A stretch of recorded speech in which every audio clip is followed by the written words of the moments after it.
Jai Hind. In this lecture, we will study read-only memory, that is ROM. What is ROM? A read-only memory is essentially a memory device in which permanent binary information is stored. So what is binary information? It is in the form of 0 and 1. During fabrication process, अब जो binary information store करनी है वो store कब होती है?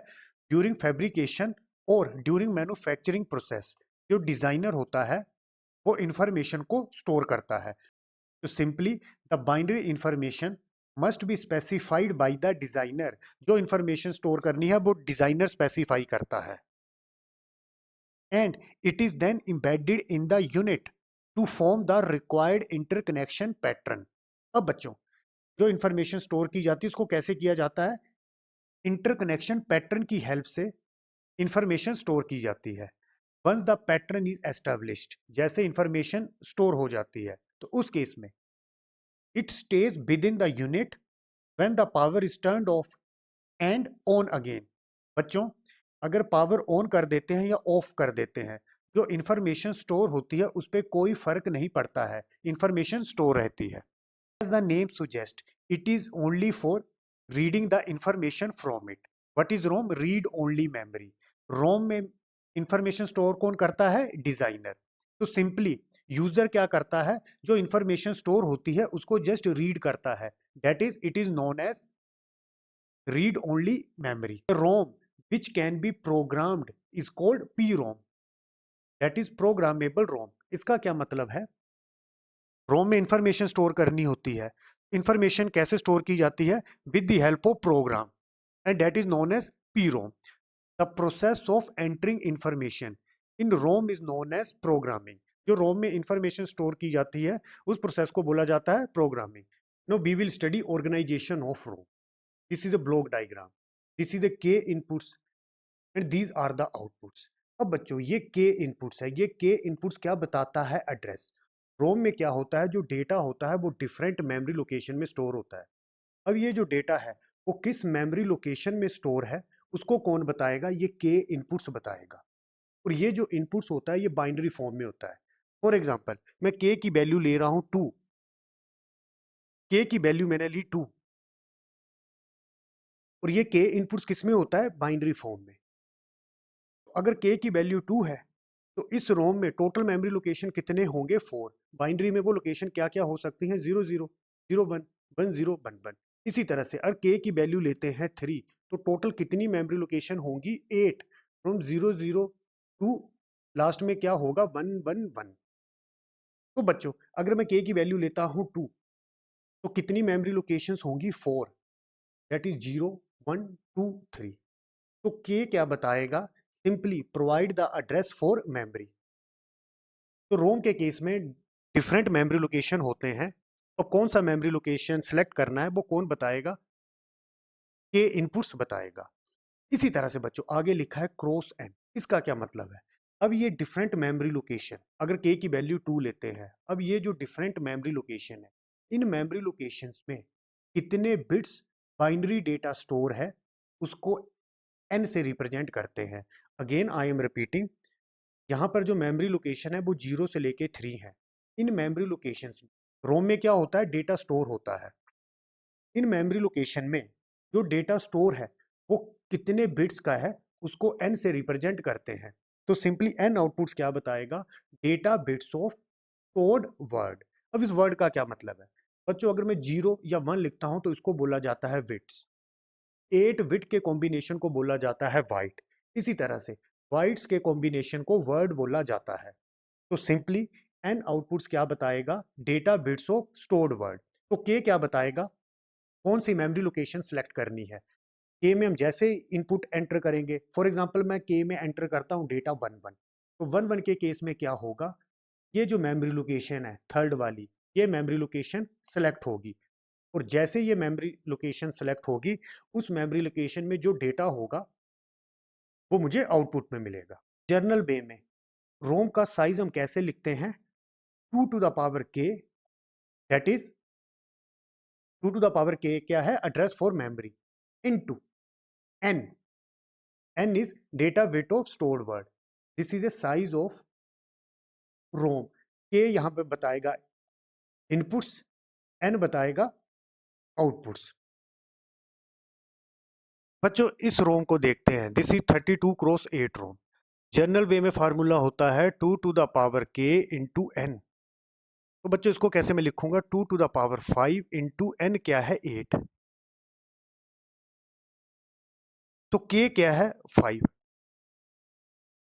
बच्चों आप देख सकते हो यहाँ पर इनपुट्स हैं 5, I0, I1, I2, I3, I4, और ये इनपुट्स क्या करेंगी, मेमोरी लोकेशन को सिलेक्ट करेंगी। अब इनपुट्स हैं 5, तो इस रोम में टोटल मेमोरी लोकेशन कितनी होंगी 32, that is 2 to the power k, that is 2 to the power 5 32। तो 0 से लेके 31 मैंने मेमोरी लोकेशन सेलेक्ट की। अब बच्चों ऐसा कौन सा सर्किट होता है जिसमें many inputs and many outputs होता है, और उस सर्किट में अगर इनपुट्स n है तो आउटपुट कितनी होती है 2 to the power n, and that circuit is known as decoder. तो इस केस में हम 5 into 32 डिकोडर यूज करेंगे। 5 मतलब 5 इनपुट्स, 32 क्या बता रहा है, output of decoder are 32 from 0 to 31, और ये आउटपुट्स क्या बताएंगी, मेमोरी लोकेशन का एड्रेस बताएंगी। तो जर्नल वे में मैं डिकोडर का साइज कैसे लिख सकता हूं, 5 मीन k इंटू 32, 32 को कैसे लिख सकता हूं 2 to the power k। तो this is A size of decoder. अब बच्चों इनपुट्स हैं 5, इन 5 इनपुट्स की हेल्प से हम डिफरेंट मेमोरी लोकेशन का एड्रेस सेलेक्ट करेंगे। अब कितनी मेमोरी लोकेशंस होंगी, 2 to the power 5 मतलब 32 फ्रॉम 0 to 31।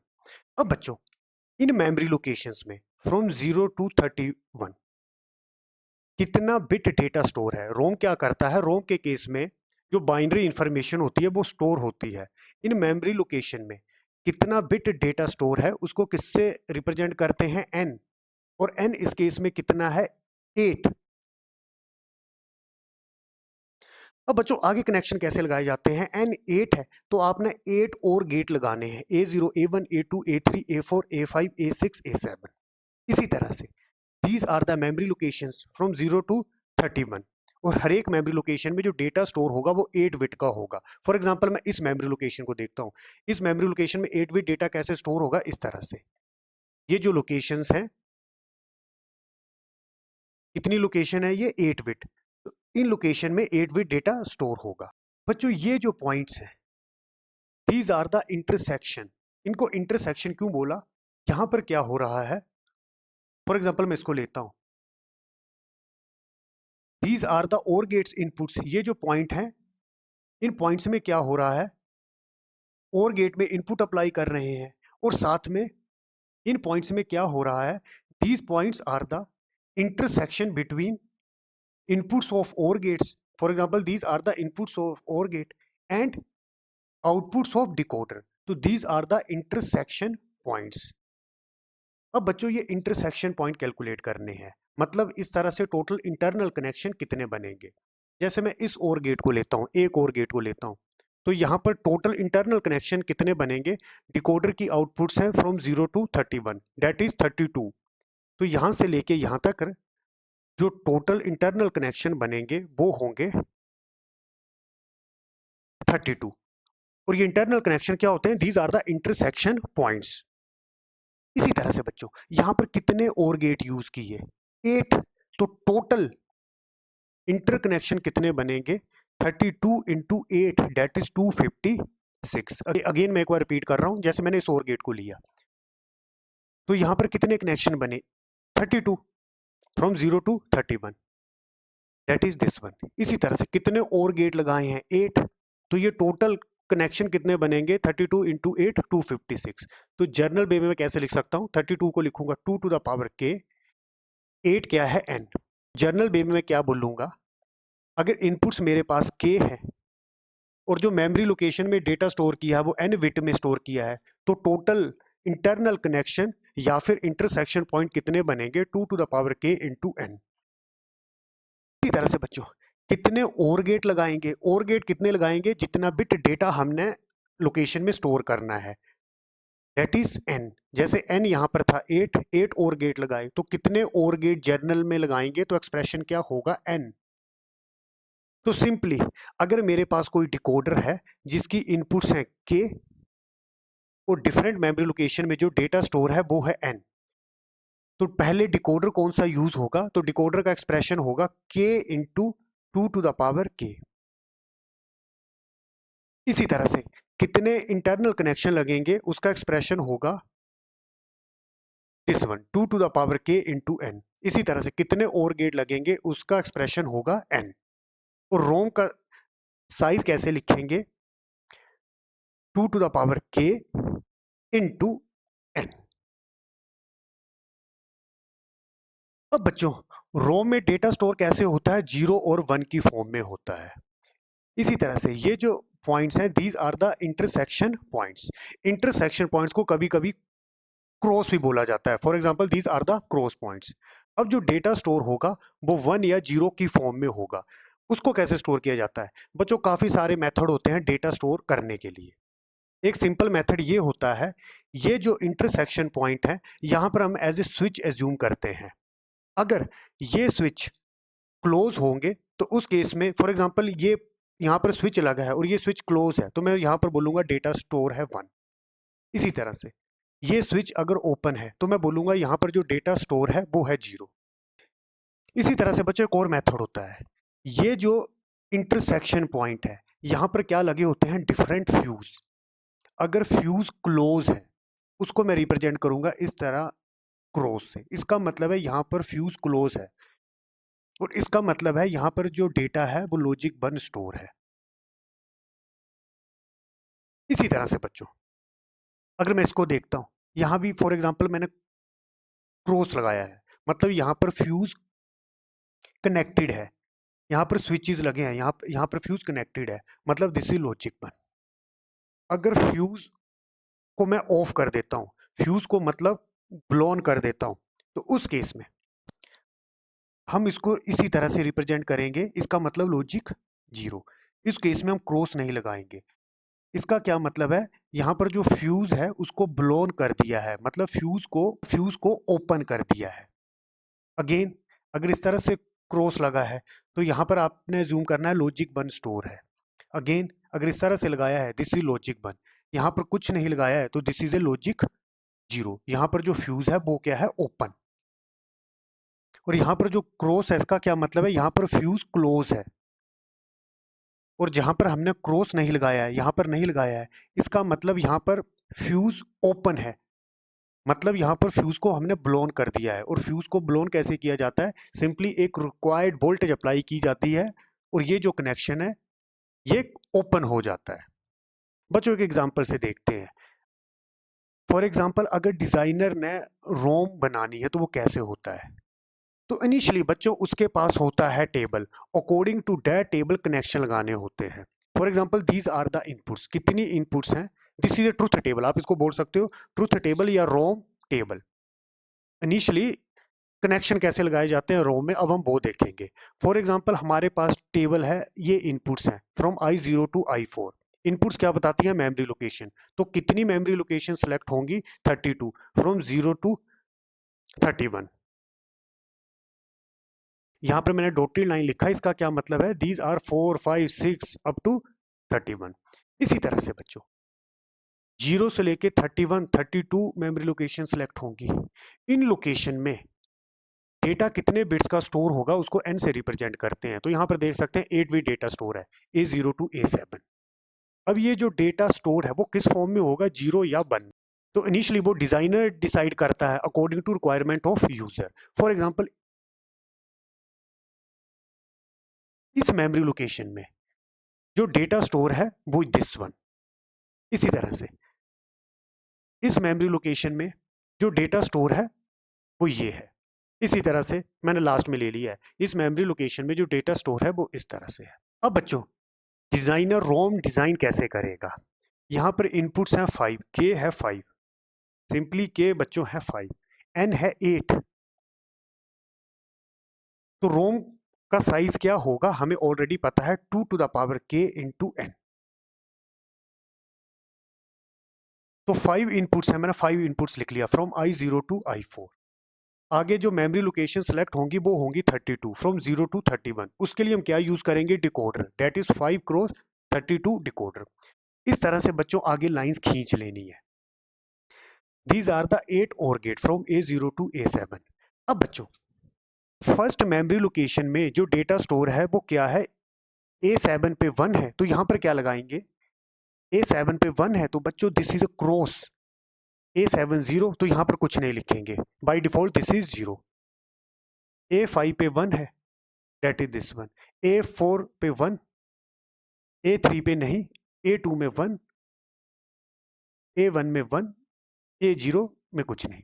इसी तरह से बच्चों डिजाइनर क्या करेगा, उसके पास ये ट्रुथ टेबल होगा, according to that truth table वो रोम डिजाइन करेगा। इस लोकेशन में डेटा किस तरह से है, A7 है 0, दिस इज 0, दिस इज 0, 1 कहां पर है, A4, that is this one. इसी तरह से A3 A2 1 और लास्ट में A0। अब बच्चों इस तरह से मैंने आगे के कनेक्शन लगा लिए हैं। अब आउटपुट्स कैसे मिलती है एग्जांपल देखते हैं। फॉर एग्जांपल बच्चों मैंने इनपुट्स में अप्लाई किया, ये कॉम्बिनेशन अप्लाई किया 0 0 0 1 0 0 0 0 1 0। अब बच्चों 0 0 0 1 0 की जो डेसिमल वैल्यू होती है वो 2 होती है, तो कौन सी मेमोरी लोकेशन सेलेक्ट होगी,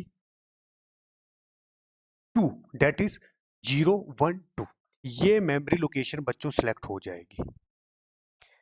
अब बाकी मेमोरी लोकेशन सेलेक्ट नहीं होगी, और इन मेमोरी लोकेशन में जो 0 1 स्टोर है वो आउटपुट में मिल जाएगा। फॉर एग्जांपल A7 की आउटपुट क्या मिलेगी, 1। इस मेमोरी लोकेशन में ये जो क्रॉस है ये क्या बताएगा, 1। इसका क्या मतलब है, ये 1 है और ये जो बाकी की इनपुट्स हैं वो हैं 0। इसी तरह से बच्चों A6 में क्या मिलेगा, अगेन ये मेमोरी लोकेशन सेलेक्ट हुई है, तो A6 में जो डेटा हमें मिलेगा वो मिलेगा A6, दैट इज 1। इसी तरह से A5 बच्चों यहां पर क्रॉस नहीं है तो मतलब 0। एक्चुअल में क्या हो रहा है, ये मेमोरी लोकेशन सेलेक्ट हुई है तो केवल इसी मेमोरी लोकेशन में जो डेटा स्टोर है वो आउटपुट में मिलेगा। इसी तरह से बच्चों दिस इज, यहाँ पर डेटा स्टोर है 0, ये मेमोरी लोकेशन सेलेक्ट है, यहाँ पर डेटा स्टोर है 0, दिस इज OR गेट, यहाँ पर डेटा स्टोर है 1, दिस इज A1, तो यहाँ पर 0, यहाँ पर डेटा स्टोर है 1। तो क्या हुआ, जैसे ये इनपुट अप्लाई किया दैट इज दिस वन, ये मेमोरी लोकेशन सेलेक्ट हुई दैट इज दिस वन, और इस मेमोरी लोकेशन में जो डेटा स्टोर था 1 1 0 0 0 1 0 1 1 1 0 0 0 1 0 1, ये हमें आउटपुट में मिलेगा। और गेट में हमें कौन सी आउटपुट मिलेगी, जो मेमोरी लोकेशन सेलेक्ट हुई है उस मेमोरी लोकेशन में जो डेटा पर्टिकुलर लोकेशन में स्टोर होगा वही OR गेट की आउटपुट में मिलेगा। आप ऐसे भी देख सकते हो, फॉर एग्जांपल इस OR गेट को मैं देखता हूं, इस OR गेट की आउटपुट देखते हैं, ये मेमोरी लोकेशन सेलेक्ट हुई है दैट इज दिस वन, ये मेमोरी लोकेशन सेलेक्ट हुई है, तो बाय डिफॉल्ट उस केस में OR गेट की ये जो बाकी इनपुट्स हैं वो 0 होंगी, ये भी 0, ये भी 0, ये भी 0, ये भी। तो OR गेट में इस मेमोरी लोकेशन में जो डेटा स्टोर है वो है 0, तो यहां पर क्या मिला, 0।